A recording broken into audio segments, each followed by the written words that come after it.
welcome back to How To Angora. I had someone ask me, how do you trim faces? So I brought out Sam again. He doesn't need it, but I'm going to give him a naked face. He's an English Angora. They get floofy faces. I'm using my Yamar's clippers. First thing to do, make sure your rabbit is still, not squirmy.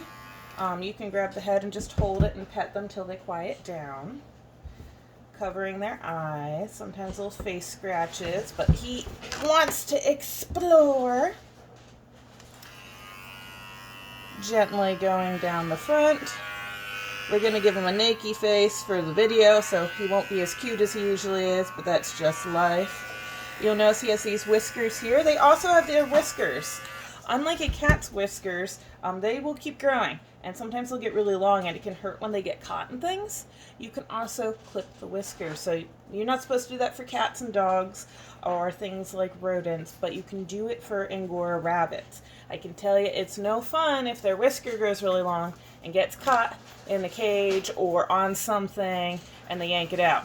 Just cut the whiskers. So we have his eyes here being still. We're just going to go down and get his cheek. I'm just going to take off some of those whiskers. Do the other side. I'm not going very deep. I'm doing that flicking motion I mentioned in some of my other videos. And then, making sure we're still in camera. Good, we are. Turn him back here, if you can see it. Move him back a little bit. Back here, you tend to get mats. It's also loose skin. It's incredibly thin. It's very, very loose and bunchy. So we don't want to nick them there. Inevitably, at some point, you will. So we're going to be very gentle. We're going to stretch out the skin, put the ears down. I'm going to gently scoop up. Go between the ears. I could even shave the ears if I wanted. And this is going to be the tricky part, this part here where the head connects to the body. It dips down and there's a lot of skin. This is especially tricky with a squirmy rabbit. So I pin down the ears with one hand. I pull the skin back with the other. And honestly, I just do the best I can. I go slow. I go shallow. Try different angles. I don't really have a set method for this. I just try to be gentle, because you don't want to end up nicking them. You may notice this spot here. I think I nicked him a little bit in one of my earlier videos. Poor guy.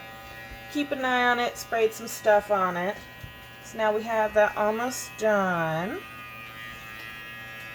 A little hard because I want to switch hands, but I also want you guys to see in the video. He also doesn't want to stay still. And we got that mat off. Finish cleaning him up here. Turn him so you can see. Stay still for me, Sammy boy. You may notice if you have an unneutered nail, they will have these waxy hairs that come out here. If they feel loose and you tug on them and they come out, go ahead and do that. They do have glands there. They can get impacted. I've never seen it. I've heard of it. But go ahead and pull those out. It shouldn't take much force. In fact, I had a couple, they're no longer with me, but I had a couple rabbits who actually enjoyed me pulling out those waxy, clumpy hairs. I'll do another rabbit at some point on those. If it doesn't want to come out, don't yank it out. They don't like it. Don't want to hurt them. Let's see, is there anything left I can do on you? A little mat on here. Let's flick this out. Again, I like to keep my finger between the rabbit's ear and the comb, just because delicate skin, don't want to hurt them. When you're doing their face, take this opportunity to look inside their ears. Make sure there's no wool mites. You can look at their eyes. Make sure he had beautiful blue eyes. There's nothing funky going on there. Feel under the chin. Make sure they don't need to be shaved there. And, of course, give them kisses. And that is all for today. That is how I shave my bunny's face. You can go up the ears. Yeah, Sam. And I'm going to let him hop around and have some fun because he was a good boy today.